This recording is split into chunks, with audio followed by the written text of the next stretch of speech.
Morning everyone, welcome to I spine. This is Shivani Saxena. Hope you are very well. So guys, आज की video में हम लोग बात करने वाले हैं क्लास 9 का चैप्टर नंबर 3 और पार्ट नंबर 2 के बारे में। फर्स्ट पार्ट के वीडियो में हमने काफ़ी कुछ जानने की कोशिश करी थी पार्ट नंबर 1 में। सो आज की वीडियो में पार्ट नंबर 2 का टॉपिक है परमाणु द्रव्यमान। आखिर क्या होता है परमाणु द्रव्यमान, आपको काफ़ी अच्छे से जान लेना है। वीडियो को स्किप करके नहीं देखना है, आपको वीडियो को एंड तक देखना है और कंटिन्यू देखना है। आपको पता है कि किसी परमाणु के द्रव्यमान को क्या बोलते हैं हम लोग? परमाणु द्रव्यमान कहता है। अब परमाणु द्रव्यमान की इकाई क्या होती है, ये भी क्वेश्चन पुटअप हो सकता है। तो परमाणु द्रव्यमान की इकाई क्या होती है? AMU। ठीक है, इसको मापने की इकाई होती है। जैसे कि हम इसको बोल सकते हैं कि एटॉमिक मास यूनिट हम इसको बोल सकते हैं। लेकिन आजकल आपने देखा होगा कि AMU मतलब, जैसे जस्ट मिनट, ठीक है, तो AMU इसकी जगह क्या यूज़ होता है? इसकी जगह सिर्फ यूज़ किया जाता है U। तो इसको यहाँ पे आपको समझ लेना है। इसको क्या किया जाता है? इसको एक तरीके से प्रदर्शित किया जा सकता है U के हिसाब से। तो आप समझ सकते हैं कि क्या है, परमाणु द्रव्यमान की इकाई है। तो अगर आपसे पूछा जाए कि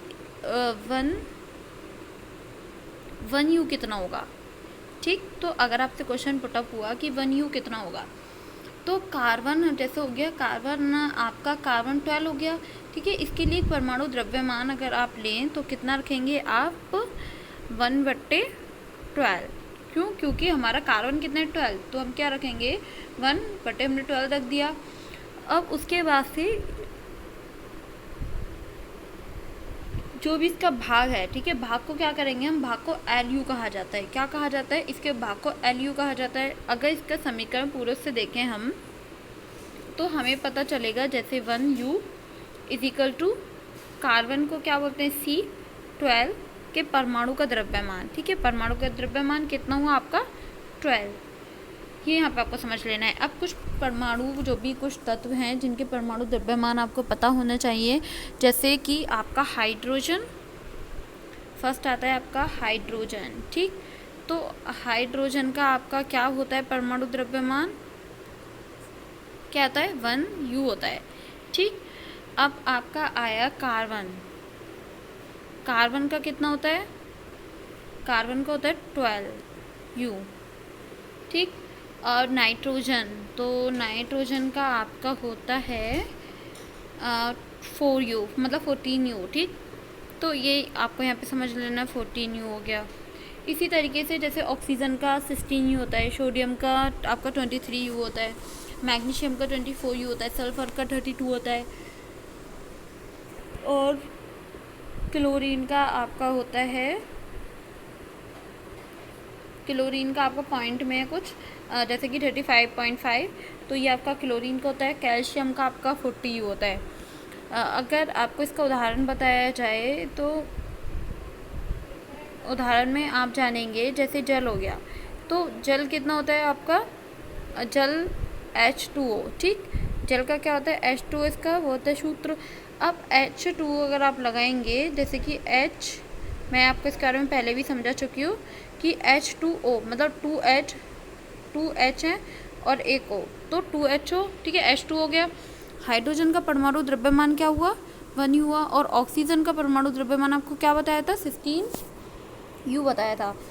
तो उसके बाद से जैसे आपका जल H2O हुआ, तो जल H2O जो भी है आपका, तो उसको जैसे कि आणविक का द्रव्यमान कितना होगा आपका?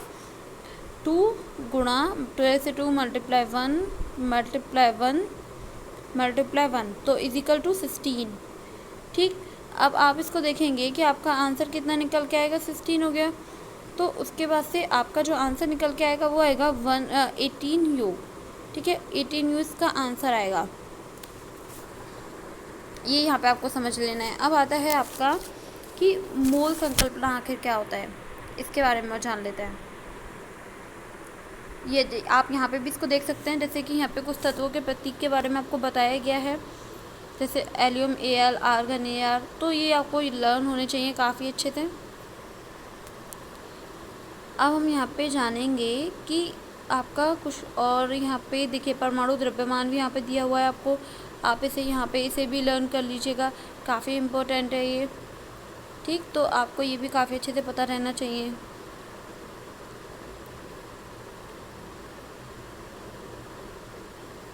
तो अब आपका टॉपिक आता है कि अणु क्या होता है। ठीक, आपके मॉलिक्यूल होता क्या है। तो आपको पता है कि अणु मतलब दो या दो से अधिक परमाणु का जो समूह होता है, जो रासायनिक जो भी आपका रासायनिक बंध होते हैं उसके द्वारा आपस में जुड़े होते हैं, अथवा उसके जो भी परस्पर जो भी आकर्षण के बल के द्वारा जुड़े होते हैं। जैसे अणु हो गया, तो अणु किसी तत्व हो गया, ठीक है, किसी तत्व अथवा यौगिक का वह एक तरीके से सूक्ष्मतम कण होता है जो स्वतंत्र रूप से क्या करता है, अस्तित्व में रह सकता है तथा उस यौगिक के सभी जो गुणधर्म हैं उसको प्रदर्शित करता है। ठीक है, तो वो अणु कहलाता है। अब आपको ये बात यहाँ पे नोट कर लेनी है कि परमाणु स्वतंत्र अवस्था में नहीं रह सकते, परंतु अणु स्वतंत्र अवस्था में रह सकते हैं। तो ये यहाँ पे आपको काफ़ी अच्छे से समझ लेना है। ये आपका हो गया अणु की डेफिनेशन। अब हम बात करते हैं यहाँ पे तत्वों के अणु के बारे में। तो तत्वों के अणु के बारे में बात कर रहे हैं तो आपको पता चलेगा कि तत्वों के जो भी अणु होते हैं वो एक ही प्रकार के परमाणुओं से मिलकर बने होते हैं। ठीक है, किसी भी अणु की जो संरचना है वो प्रयुक्त होने वाले जो भी परमाणु हैं उनकी संख्या को, जैसे अणु के परमाणु तो हम उसको बोलते हैं, उदाहरण के लिए आर्गन हो गया Ar और हीलियम हो गया He। ठीक है, ये यहाँ पे आपको समझ लेना है। यह एक प्रकार के परमाणु से मिलकर ही बने होते हैं। अब यहाँ पे एक वर्ड आ रहा है तत्व। तो तत्व क्या होता है? तत्व मतलब तत्व एक ही प्रकार के अथवा समान भी प्रकार के परमाणुओं से मिलकर बने होते हैं, उसे हम तत्व बोलते हैं। ओके, ये यहाँ पे आपको समझ लेना है। अब आपका आता है कि यौगिकों के जो भी अणु होते हैं उसका मतलब क्या होता है। मतलब भिन्न भिन्न जो भी तत्व होते हैं, तत्वों के जो परमाणु होते हैं एक निश्चित अनुपात में परस्पर जुड़े होते हैं। ठीक है, जुड़ के क्या करते हैं, यौगिकों के अणु का निर्माण करते हैं। तो यही हमारे यौगिक के अणु कहलाते हैं। नोट करना है आपको यहाँ पे कि तत्व के समान जो भी प्रकार, जैसे कि तत्व समान प्रकार के जो परमाणु हैं परमाणुओं से मिलकर बने होते हैं, परंतु यौगिक के भिन्न भिन्न तत्वों के परमाणुओं से मिलकर बने होते हैं। ये यहाँ पे आपको समझ लेना है। होप आपको ये भी बहुत अच्छे से समझ आया होगा। अब देन हम बात करते हैं यहाँ पे आपका आया यहाँ पे आयरन। तो आयरन क्या होता है? आपको पता है कि आयन क्या होता है? आयन मतलब जैसे कि धातु हो गया, धातु एवं अधातु जिन आवेश कणों से बनते हैं उन्हें आयन कहा जाता है। ओके, तो ये यहाँ पे आपको ये भी इसीलिए समझ आ रहा होगा। आपको पता है ये भी 2 टाइप्स के होते हैं। कितने टाइप्स के होते हैं ये? 2 टाइप्स के होते हैं। कौन कौन से? एक होता है कि ऋण आवेश कण और एक होता है धन आवेश कण। अगर बात करें जैसे कि सोडियम क्लोराइड, ठीक है, सोडियम क्लोराइड जिसका सूत्र होता है NaCl। ठीक है, तो ये जैसे कि आपका धनात्मक हुआ ऋणात्मक हुआ, तो मैं आपको इसका बताती हूँ कि सोडियम, ठीक है, तो N इसका शॉर्ट में लिख देती हूँ मैं, NaCl। ठीक है, अब आता है आपका धनात्मक क्या हुआ इसका? धनात्मक हुआ आपका कि Na। ठीक है, ये आपको पॉजिटिव में। अब जो Cl है, Cl, तो ये आपका हुआ ऋणात्मक। तो ये यहाँ पे आपको समझ लेना है इस तरीके से। अब आपको ये समझ लेना है कि धनावेशित कण और ऋणावेशित कण बनते कैसे हैं। जैसे धनावेशित अगर हम जाने, धनावेशित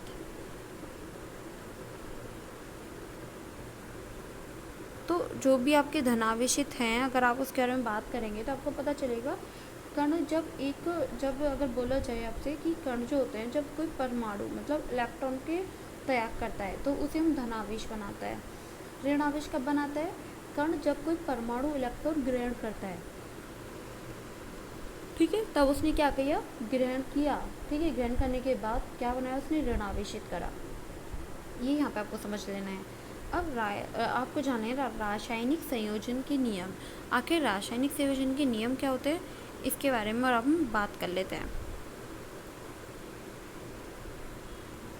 तो आप यहाँ पे समझेंगे कि जो भी रासायनिक अभिक्रिया हैं, क्रिया से क्या होता है कि क्रिया तथा उससे पूर्व किसी भी क्रिया के बाद जो द्रव्यमान में कोई भी अंतर नहीं आता है, इसे ही हम लोग क्या बोलते हैं? द्रव्यमान का संरक्षण नियम कहते हैं।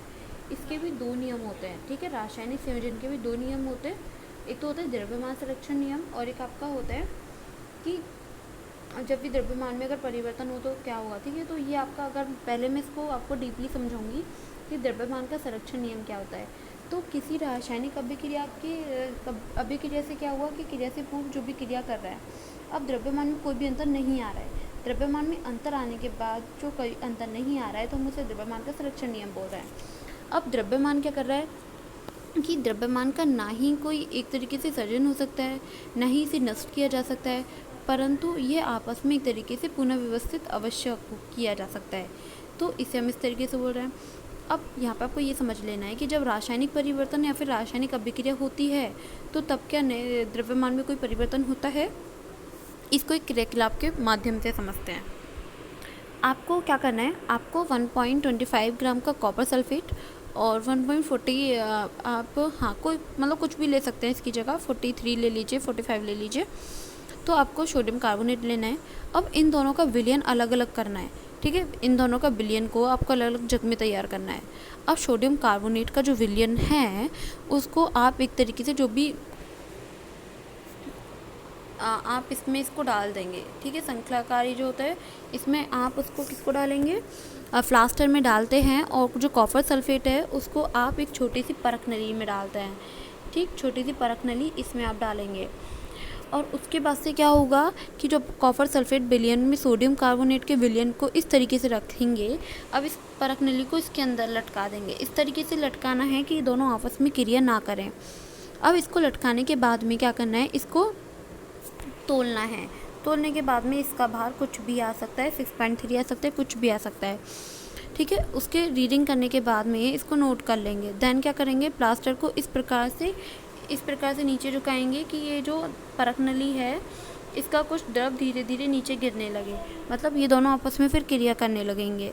अब विलयन गिरने के बाद में ये आपस में मिश्रित हो जाएंगे। अब आपको क्या, आपका क्वेश्चन पुट अप हो सकता है कि क्या जो भी श्रृंखलाकार जो भी प्लास्टर है उसमें कोई अभिक्रिया हुई। कॉपर सल्फेट सोडियम कार्बोनेट के साथ क्या कर रहा है, अभिक्रिया करता है और नीले रंग का कॉपर कार्बोनेट तैयार करता है। कॉपर कार्बोनेट और सोडियम कार्बोनेट सोडियम सल्फेट तैयार करता है। अभिक्रिया के बाद जो भी इसको फिर से अगर तोल लीजिए तो आपको पता चलेगा कि इन दोनों का भार में कोई भी चेंजिंग नहीं आया है। जो रीडिंग पहले थी वही रीडिंग अब है। तो इससे आपको पता चलेगा कि ये इसका संरक्षण का नियम हुआ, ठीक है। इसका क्रियाकलाप काफ़ी अच्छा हुआ। अब आपका आता है कि स्थिर अनुपात का नियम जो सेकंड है।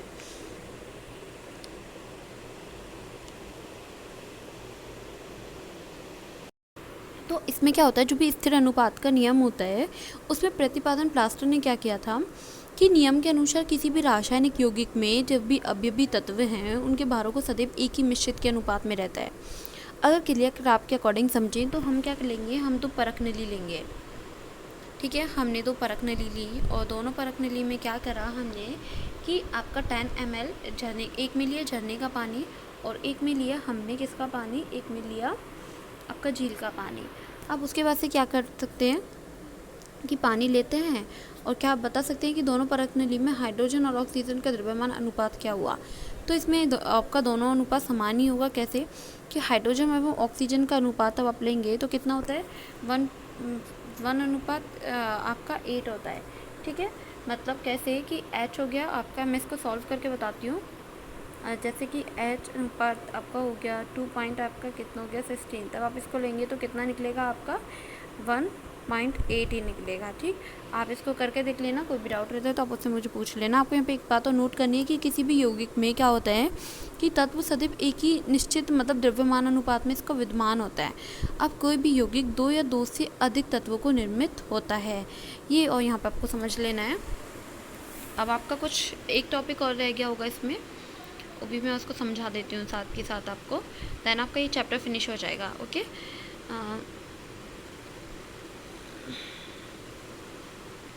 ये टॉपिक रह गया है आपका जैसे कि मूल संकल्पना। आखिर ये क्या होता है, तो आपको पता है कि मूल एक प्रकार का क्या होता है, मूल एक प्रकार की संख्या होती है।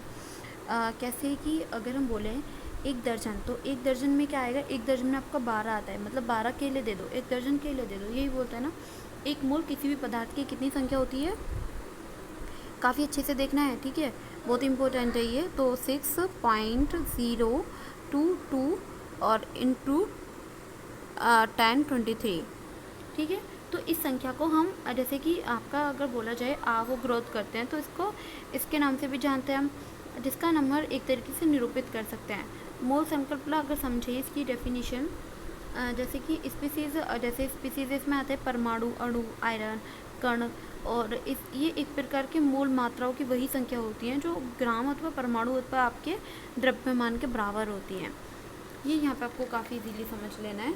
अगर आपसे बोला जाए, कोई क्वेश्चन आता है कि 2 मोल, ठीक, समझने की कोशिश करेंगे, 2 मोल और ओ का द्रव्यमान क्या है, निकालिए इसका द्रव्यमान, ठीक। तो आप कैसे निकालेंगे इसका द्रव्यमान?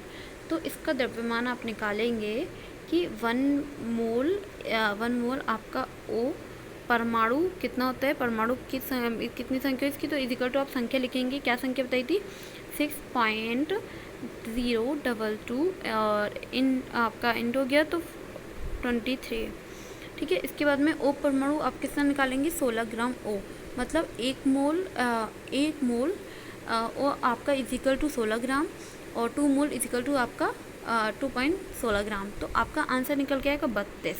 कैसे, रुकिए बताती हूँ इसको भी। 1 मोल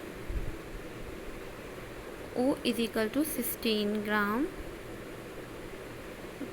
2 मोल इजिकल टू, तो कितना, 2 है ना, तो आप क्या करेंगे, 2 इंटू 16 करेंगे तो कितना होगा आपका 16 दूनी कितना होता है 32, तो आपका आंसर आएगा 32, ठीक है। तो ये आपको काफ़ी इजीली समझ लेना है। और आज के लिए इतना, कोई भी डाउट रहता है तो आप उसे कमेंट बॉक्स में क्लियर कर सकते हैं। सो आपका चैप्टर 3 भी फिनिश हो चुका है। नेक्स्ट चैप्टर में हम लोग 4th चैप्टर के बारे में बात करेंगे। So thank you so much, bye bye, take care.